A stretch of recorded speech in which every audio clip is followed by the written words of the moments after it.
Europe 1, 8h19, l'interview de Jean-Pierre Elkabbach est à suivre sur europe1.fr en vidéo. Votre invité ce matin, le PDG de la Société Générale et président de la Fédération bancaire française, Frédéric Oudéa. Monsieur le président des banquiers, la Société Générale, bienvenue. Frédéric Oudéa, bonjour. Monsieur Elkabbach, bonjour. Chaque jour, les Grecs sortent des centaines de millions d'euros de leur banque. Est-ce que cet argent trouve en France un refuge ? Non, je pense que l'argent des Grecs doit aller plutôt soit en Suisse, soit dans l'immobilier londonien. Et est-ce que de l'argent sort des banques françaises pour se placer ailleurs ? Absolument pas. Aujourd'hui, il y a une confiance dans le secteur bancaire français. Il n'y a pas d'argent qui parte des banques françaises. On évoque la sortie de la Grèce de la zone euro à cause de la fuite des capitaux et sans doute de l'instabilité politique en Grèce. Est-ce que les banques françaises se préparent à cette sortie de l'euro ? Écoutez, d'abord, le scénario qu'il faut privilégier, c'est un maintien de la Grèce dans la zone euro. C'est un scénario qui est le meilleur pour tout le monde. Bon, maintenant, on ne sait jamais, il y a un vote. Et au fond, les Grecs seront amenés à dire est-ce que oui ou non, on est prêt à continuer à faire les efforts pour rester dans la zone euro.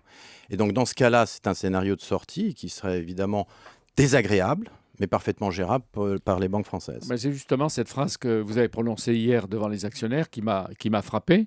Parce que vous ne dites pas comment éviter la sortie de l'euro, mais comment éviter un risque de contagion de la sortie de l'euro et que c'est un scénario gérable. Oui, C'est-à-dire ce que je veux dire que ce ne serait pas une catastrophe. L'impact direct, du point de vue financier, qui pèserait d'ailleurs plus sur les contribuables européens qui ont déjà prêté effectivement à la Grèce, serait gérable, si vous voulez. Mais le vrai sujet, c'est ensuite comment convaincre la communauté internationale qui nous prête chaque jour, à nous Européens, qu'après la Grèce, il n'y aura pas d'autres pays. Et pourquoi c'est important de les convaincre de cela ? C'est parce qu'il faut qu'on arrive à emprunter le moins cher possible sur les marchés. Et le problème, c'est que pour l'investisseur asiatique et américain, il faut arriver à le convaincre que si aujourd'hui il nous prête en euros, demain il sera remboursé en euros. Mais vous n'avez pas peur que la Grèce sorte de la zone euro elle-même ? Je n'ai pas peur au sens où ce serait gérable, et notamment pour la Société Générale bien sûr, et pour l'ensemble du secteur financier. Je dis simplement que derrière, il y aurait des conséquences graves sur la zone euro qu'il faudrait absolument compenser. Et combien coûte déjà la Grèce, par exemple, à la Société Générale ? La Grèce, nous avons une toute petite exposition maintenant qui nous coûte à peu près moins de 100 millions d'euros par trimestre. Donc c'est complètement gérable. C'est pas le Crédit Agricole. Voilà, mais c'est complètement gérable. Et toutes les banques françaises, selon le Canard enchaîné de ce matin, les pertes devraient atteindre 20 milliards d'euros. Est-ce que ce montant est correct ? C'est un chiffre qui me paraît tout à fait farfelu. Oui, mais quel serait alors le chiffre qui ne serait pas farfelu ? C'est aujourd'hui trop difficile, si vous voulez, parce qu'il y a des hypothèses qui peuvent varier. Mais encore une fois, c'est complètement gérable par le système bancaire français. Est-ce que vous êtes inquiet pour les banques françaises, honnêtement ? Je ne suis pas du tout inquiet pour les banques françaises. Les banques françaises ne cessent d'accumuler du capital. Elles sont plus solides que jamais et peuvent faire face à ce type de scénario. Moi, je suis maintenant inquiet, au fond, au-delà, politiquement, vis-à-vis de la zone euro. Il faut arriver une nouvelle fois à convaincre le reste du monde que nous avons ensemble envie de continuer à construire cette zone euro. C'est ce qu'on va sans doute faire à Bruxelles ce soir, les 27 Européens qui dînent ensemble pour trouver des solutions adéquates et qui maintiennent la Grèce dans la zone euro. Quelle est la position de la Société Générale dans le débat actuel sur la croissance ? Non pas la nécessité de la croissance, c'est une évidence, mais des décisions pour obtenir la croissance. Et à quoi vous vous engagez, vous, banquier de la Société Générale et président de la Fédération des banques ? Nous, notre rôle, à nous, banques françaises, dans la croissance, c'est de continuer à financer l'économie française. Ça fait maintenant 3 ans que nous faisons mieux que partout en Europe, avec une augmentation année après année des crédits à l'économie française. Mais vous savez que beaucoup se plaignent. Les particuliers, les ménages, les entreprises, les PME, l'immobilier. Attendez. Fin mars 2012, les prêts à l'économie française ont augmenté de 4% par rapport à fin mars 2011. C'est insuffisant. Attendez, à 4% par rapport à une croissance de 0,5%. Soyons clairs, attention, la croissance ne peut pas venir par beaucoup plus de dettes. Au contraire, tout le monde sait qu'il faut réduire la dette. Et il faut continuer à alimenter l'économie française, mais à un rythme qui soit soutenable. Il faut faire du crédit responsable, parce que sinon, dans 5 ou 10 ans, on aura en France ce qu'on voit aujourd'hui en Espagne.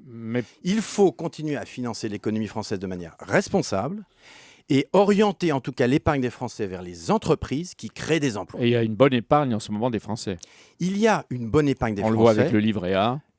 Alors, il faut, et ça c'est un enjeu clé pour le nouveau gouvernement, que l'épargne des Français aille le plus possible vers les entreprises qui créent des emplois, qui ont besoin d'investir. Ça veut dire qu'il faut privilégier l'épargne longue, en actions, et aussi dans les bilans bancaires qui vont ensuite financer le crédit. Vous savez, Frédéric Oudéa, qu'il y a beaucoup d'entreprises, des PME qui souffrent, et dans l'immobilier aussi. Par exemple, la Banque Centrale Européenne a versé 1 000 milliards d'euros en 2 temps pour stimuler l'économie réelle. Toutes les banques en profitent. Mais il leur est reproché d'emprunter à des taux bas, 1%, et de prêter à des taux plus élevés, 4%. Que font les banques et la vôtre de l'argent de la BCE ?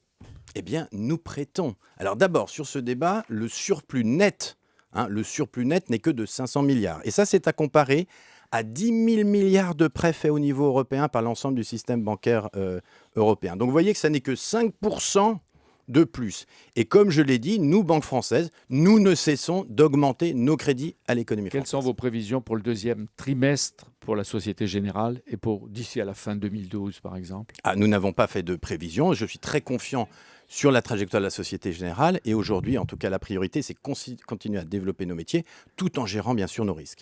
Mais est-ce que vous avez prévu de baisser les rémunérations dans le climat d'aujourd'hui ? Les rémunérations ont déjà, bien sûr, baissé. Je rappelle qu'hier, nous avons présenté l'évolution des rémunérations, notamment des opérateurs de marché. Les parts variables, vous savez, ces fameux bonus, ont baissé de 44%. Mais vous les supprimez en pas. 2011. Ils disparaissent pas. Il faut bien quand même payer nos salariés. Vous savez, dans ce métier-là, il y a une partie qui est en salaire fixe et une partie qui est en salaire variable. Et en 2011, vous n'avez pas versé de dividendes à vos actionnaires, vous l'avez répété hier, mais vous leur en promettez pour 2013 au titre de 2012.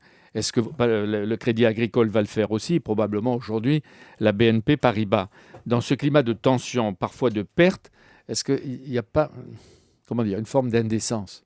Est-ce que c'est le moment ? Il n'y a pas de climat de perte. Nous avons gagné de l'argent l'année dernière, 2,4 milliards.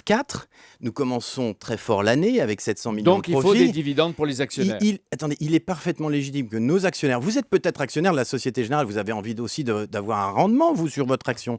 Il est quand même logique qu'on verse un dividende raisonnable.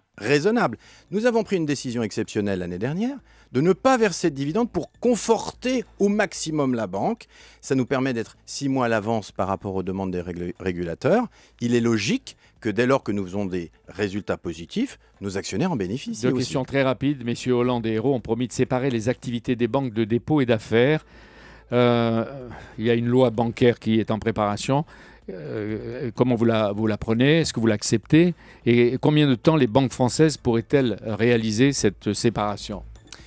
Nous l'avons dit aux équipes des différents candidats, nous sommes prêts, bien entendu, à discuter pour renforcer encore la sécurité du système bancaire. Premier point. Deuxième point, toute évolution, à mon avis, doit se faire dans un cadre européen. Et il y a aujourd'hui un groupe de travail en Europe qui réfléchit à ces questions. Et donc, il faut que la réflexion nationale s'inscrive dans ce cadre. Troisièmement, il ne faut pas entrer dans des schémas qui découpent les banques universelles. Les banques universelles françaises sont robustes. C'est un bon modèle d'organisation. En combien de temps il faudrait pour appliquer ? Tout dépend de l'ampleur des réformes. Mais dans le contexte actuel, soyons prudents. N'ayons pas de réforme immédiate. Il faut se concentrer déjà sur la réforme. Quelles sont vos relations avec le pouvoir de gauche actuel, Monsieur Oudéa, vous les banquiers ? Elles seront très bonnes parce que nous sommes tous engagés collectivement dans la croissance dans notre pays. C'est ça un enjeu qui nous concerne tous. Merci beaucoup, merci Jean-Pierre. À demain sur Europe 1, bien sûr.